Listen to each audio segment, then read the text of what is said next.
আজকের গল্প শীত সন্ধ্যার ঝড় বৃষ্টি।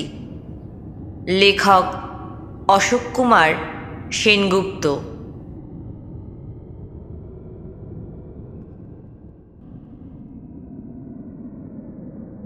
ফিরতি মৌসুমি বায়ুতে শীতে মৃদু বৃষ্টিপাত হয় দু একদিন। শেষ অগ্রহায়ণে সারাদিন মেঘলা, মধ্যে মধ্যে ঝিরঝিরানি। সেই কনকনে শীত মাখানো দুর্যোগপূর্ণ আবহাওয়াময় দিনটা দেখেও ঘর থেকে বের হওয়াটাই ভুল হয়েছিল। কিন্তু যোগেন ঘোষ যা কাণ্ড করল তাতে না বেরিয়ে উপায় কি? ৫,০০০ টাকা কম কথা নয়। পরশু থেকে টাকার শোকে মন অস্থির হয়ে কোনো কাজকর্মই ভালো লাগছিল না। বন্ধুত্বের মুখোশ পরে বিশ্বাসঘাতকতা করা মানুষটির মুখোমুখি হবার জন্য ক্রোধ মাথারও ঠিক রাখেনি। নইলে এমন আবহাওয়ায় কেউ বের হয়? যোগেন রাতারাতি স্টেশনারি দোকানটা বিক্রি করে সব পাওনাদারকে ফাঁকি দিয়ে কেটে পড়বে। কে জানত? অবস্থা খারাপ চলছিল, দোকানের ভাড়াও বাকি পড়েছিল। যাই হোক, এক রাতে তো দোকান বিক্রি হয় না। গোপনে তার প্রস্তুতি চালাচ্ছিল নিশ্চয়ই, কাউকে জানতে দেয়নি।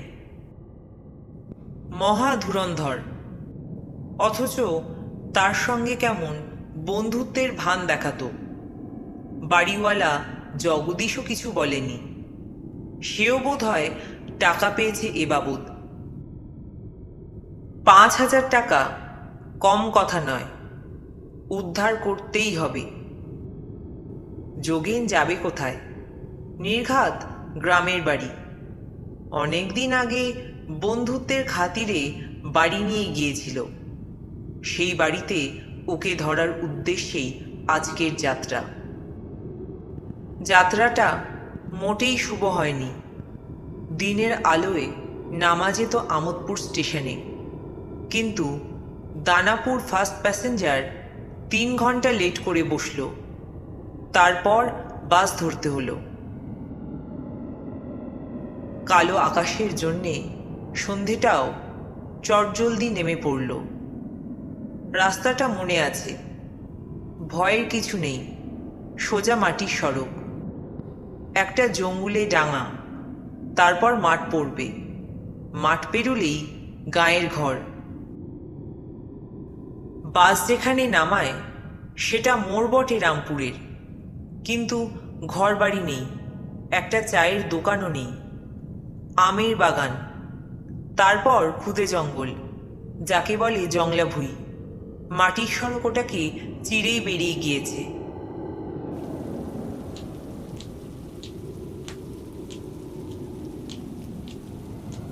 ঝিরঝিরে বৃষ্টি আর হিমেল হাওয়ায় খানিকটা হাঁটতেই কাঁপুনি ধরে গেল। মাথা পাক দিয়ে গলায় জড়ানো মাফলার, ভেতরে সোয়েটার, শার্ট প্যান্ট, মোজা পরা পা, জব্বর শালমুড়ি দিয়েও রেহাই নেই। বৃষ্টিকে তোয়াক্কা না করলেও হাওয়া যেন ভেতরে বরফ ঢুকিয়ে দিচ্ছে। একটু তাপের জন্য কি আকুলতা, মনে মনে ভাবে। এজন্যই বলে জেদ খুব বেয়ারা বস্তু। মাথা ঠান্ডা রেখে সব কাজ করতে হয়, ফ্যাসাদে না পড়লে মানুষ তা বোঝে না। কতটা পথ হেঁটেছে হিসেব থাকে না, কিংবা পথ বেড়েই চলেছে। এটা যে ডাঙা তা ঠাউর করা যাচ্ছে দিব্যি। পাথুরে ডাঙা, ফলে হোঁচটও খেতে হয়। বুট জুতো তাই কিছুটা রক্ষে, তবে রক্ষের আর একটা ব্যাপারও পেয়ে গেল শিবনাথ। একটা বাড়ি তার নজরে পড়ল অন্ধকারে।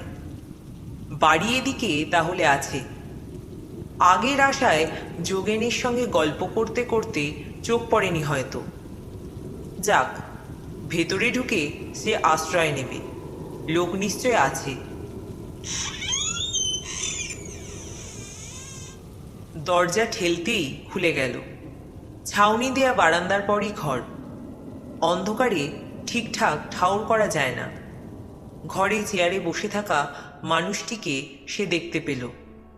রোগাটে গড়ন, মাথায় ধবধবে সাদা চুল, তীক্ষ্ণ চোখ, চাদর মুড়ি দিয়ে বসা, কোনো আপ্যায়ন নেই। তীক্ষ্ণ চোখে তাকে দেখছে। পাশেই বিছানা। মেঝের খানিকটা হেঁটে মানুষটির মুখোমুখি হতেই বিছানা দেখল। ঘরের ভেতরটা উষ্ণতায় ভরা। শিবনাথ বসে পড়ল বিছানায়। অচেনা জায়গায় এসেছেন মনে হচ্ছে। নতুন মানুষ? হ্যাঁ, রামপুর যাব। আসছেন কোথা থেকে? হাওড়া থেকে। আপনি ভুল রাস্তায় এসে পড়েছেন। শিবনাথ ব্যস্ততার সঙ্গে বলল। তাই হবে বোধহয়, মনে হচ্ছিল তাই রাস্তা হারিয়ে ফেলেছি। হবে কি? তাই হয়েছে। কাজটা ঠিক করেননি। এমন বৃষ্টির মধ্যে কি বের হতে হয়? বয়স অল্প, নইলে তো মারা পড়তেন মশাই বেঘরে। পথ তো হারিয়ে এদিকে এসেছেন।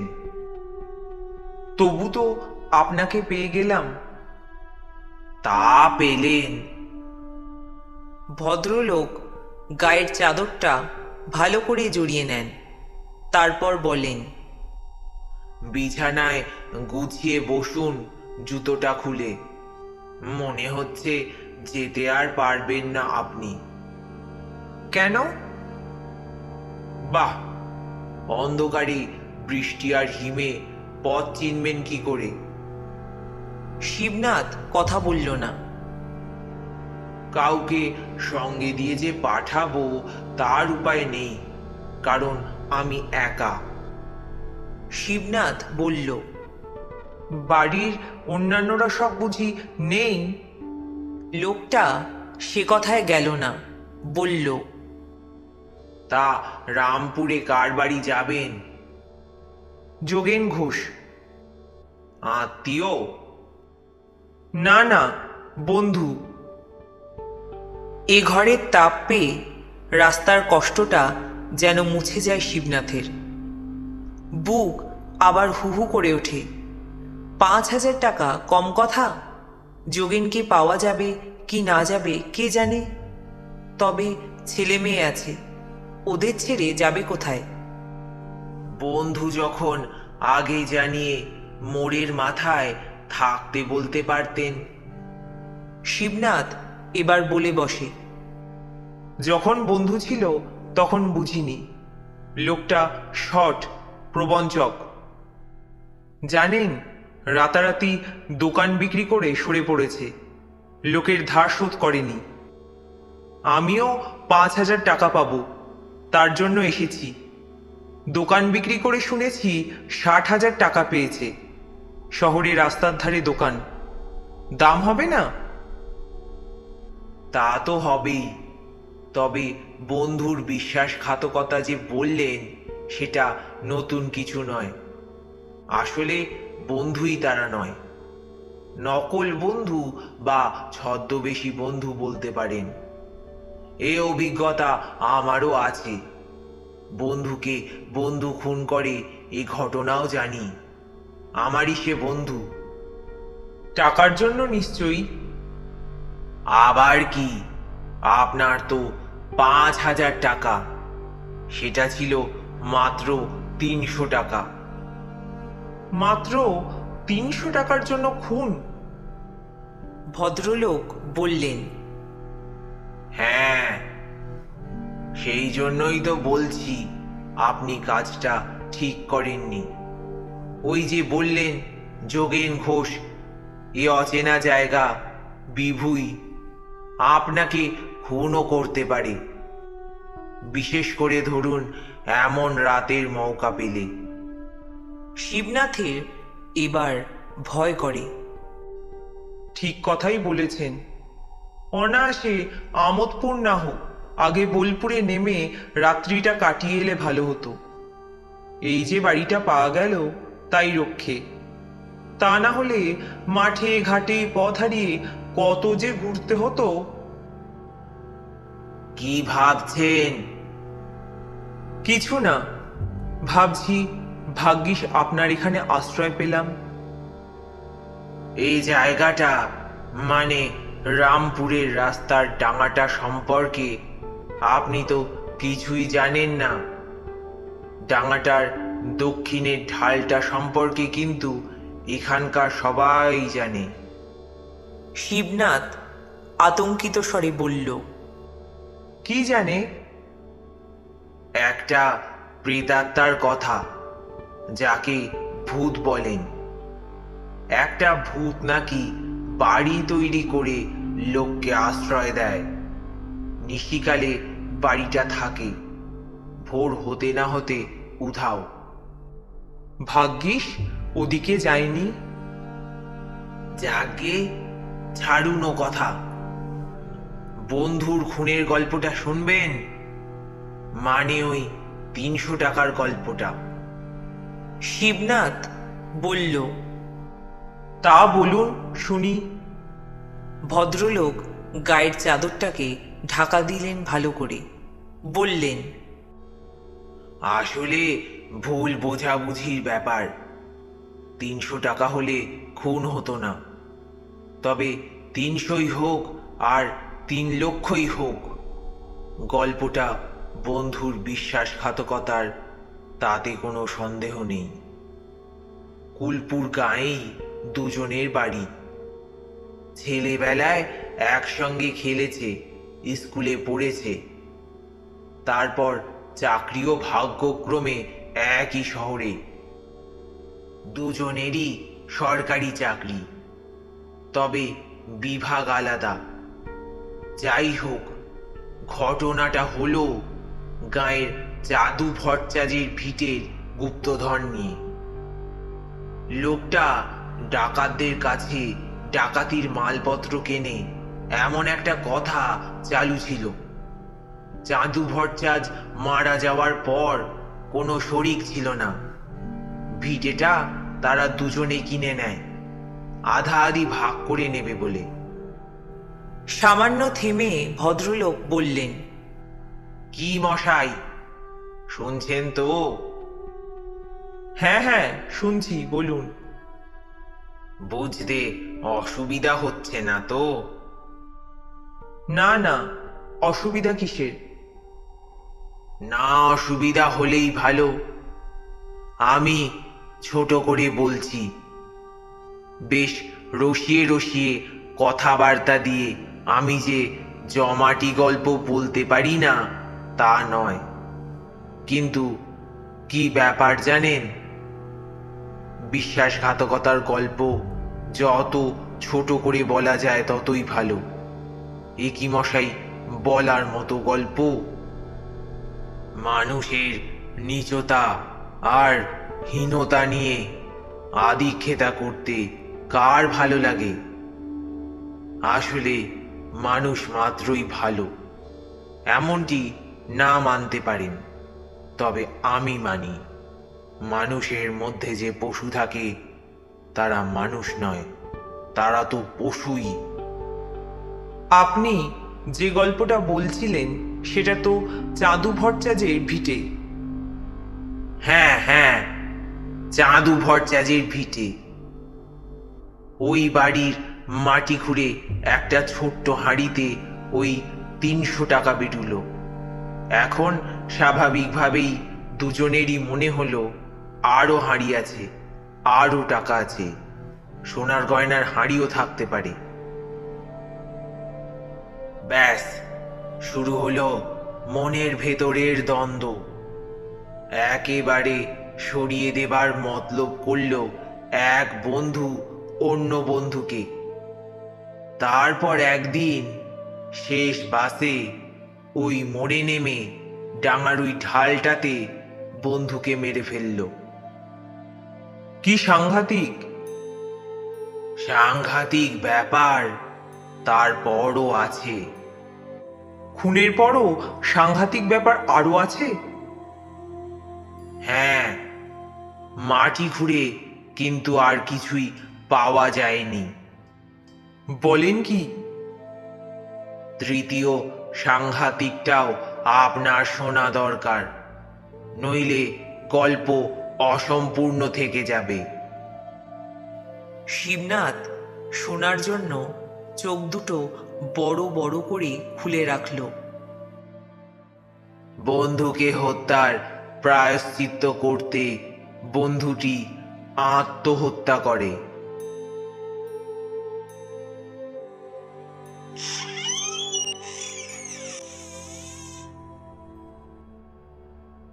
ভদ্রলোকের গল্পটি শেষ হবার সঙ্গে সঙ্গেই দরজার কপাট ঠেলে আর একজনের প্রবেশ ঘটে। কালো প্যান্টের উপর ফুলহাতা সোয়েটার, কালো রঙের, হাতে ঘড়ি, মাথায় ঝাঁকড়া চুল। চেয়ারে বসা মানুষটির কোনো ভাবান্তর দেখা গেল না। আগন্তুক তাকে দেখল বটে, তবে কথা বলল শিবনাথের সঙ্গে। সন্ধ্যের বাসে নেমেছেন? হ্যাঁ। নতুন মানুষ, এ রাস্তার পরিচয় ঠিক জানা নেই না, তাই এখানে এসে পড়েছেন। শিবনাথ বলল। ঠিকই ধরেছেন। তা আপনিও কি বাস থেকে নেমে পথ হারিয়ে? আগন্তুক বিছানায় বসে বলল। যা দুর্যোগ! বৃষ্টি বাড়ল বলে মনে হচ্ছে। এরকম আবহাওয়ায় কেউ বের হয়? শিবনাথ বলল। তাই তো দেখছি। যাক, 3 জন হওয়া গেল। 3 একত্রিত হলে যে ভালো হয় না তা আমি হলক করে বলতে পারি না, তবে ত্রাহস্পর্শ যোগ কি শুভ হয় কে জানে। তা কি কথা হচ্ছিল আপনাদের? আবার কি, ওই বন্ধুত্বের কথা। আগন্তুক আসাতে শিবনাথের ভালোই লাগছে, কিন্তু ইনি কি এ বাড়িরই লোক নাকি নয়? আসার কথা ছিল নাকি? চেয়ারে আসীন ব্যক্তিটি তো নীরব, কোনো কথা বলছে না। বাইরে হিম হাওয়া, বৃষ্টি কতটা কমলো বা বাড়লো কে জানে। দেখা যাচ্ছে এ ঘরে নিশিযাপন না খেয়েই করতে হবে। বাসে ওঠার আগে কচুরি খেয়েছে ও, মিষ্টি চাও খেয়েছে। এই ঠান্ডায় একটু চা হলে ভালো হতো। ভদ্রলোক যখন আছেন তখন চায়ের ব্যবস্থা কি নেই? কিন্তু বলা যাবে কি করে? শিবনাথ ইতস্তত করে, বিছানায় একটু নড়ে চড়ে বসে। এ ঘরের উষ্ণতায় বসে এখন আরাম বোধ হচ্ছে। বহুক্ষণ বাইরে যাওয়া হয়নি, একবার বেরুলে হতো। এদের কাছে বাথরুমের কথা তো বলা যায় না। বাইরে সেরে এসে বিছানায় শুয়ে পড়বে। কি ব্যাপার? একটু বাইরে যেতাম। কেন বাইরে যাবেন কেন? অনেকক্ষণ বাথরুম সারা হয়নি আর কি। শিবনাথ উঠে দাঁড়ালো। আচ্ছা, যান, ঘুরে আসুন। বাইরে বেরুতেই হিম হাওয়া শিবনাথকে যেন কাঁপিয়ে দিল। ঘুটঘুটে অন্ধকার, দরজার কপাট খোলা খানিকটা, অথচ বাইরে তো আলো আসছে না। মনে হতেই সে ভেবে দেখল, ঘরে কোনো আলো তো নেই, হ্যারিকেন কি অন্য কিছু। তবু পরস্পরকে দেখতে পাচ্ছিল কি করে? ভাবনার মধ্যেই ঘরের ভেতরের আলোচনা কানে গেল। তাহলে একজন মানুষ পাওয়া গেল। হ্যাঁ, যাক, বহুদিন পর এলো একজন। সেই শেষ কবে যেন এসেছিল, অত মনে থাকে না। সেটাও ছিল বর্ষা, তুমুল বৃষ্টি হচ্ছিল। হতে পারে, ও কি জানে এখানে একজন প্রেত বাড়ি তৈরি করে চেয়ারে বসে থাকে। পথভ্রান্ত পথিকের সেখানে ঢুকলে ফেরা হয় না আর। এও জানে বন্ধুকে বন্ধু মাত্র 300 টাকার জন্য হত্যা করেছিল। আহ, থামো। অন্তত আজকে আর তোমাকে খুন হতে হবে না। বন্ধুকে খুন করার সেই ভয়ঙ্করতা থেকে আজ একটা রাতের জন্য মুক্তির আনন্দটা আমাকে উপভোগ করতে দাও তো। ওকে খুন করবে নাকি? হ্যাঁ বন্ধু, তাই তো করে থাকি। একটা মানুষের জন্যে তাই তো অপেক্ষা করি। আর আমি বাড়ি বানিয়ে অপেক্ষা করি হত্যার দৃশ্যটা ঘটানোর জন্য। আমাদের কারো মুক্তি নেই, বলো? আজ আর তোমাকে নয়, আমি ওই মানুষটির গলা টিপব। শিবনাথের বোঝার আগেই গলা দিয়ে বিকৃত আর্তস্বর বেরিয়ে আসে। ভূত, ভূত, ভূত, ভূত। অমনি দরজার কাছে দাঁড়ায় আর এক আগন্তুক। কোথায় ভূত? এই দেখুন, ভূত কেন? বাড়ি ঘর কিচ্ছুটি নেই। চেয়ারে বসে থাকা লোক দেখছেন? চেয়ারই নেই তো লোক থাকবে কোথায়? আরে আরে, চিৎকার করেন কেন? ভূত, ভূত, ভূত, ভূত।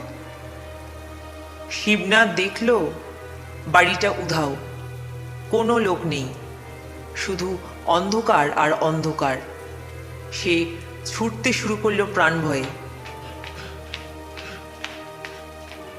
আরে আরে দাঁড়ান, আরে দাঁড়ান, শুনুন, আরে শুনুন, আরে দাঁড়ান, শুনুন। পিছন দিক থেকে তখনও ডাক শোনা যাচ্ছে, তারপর বিকট অট্টহাসি।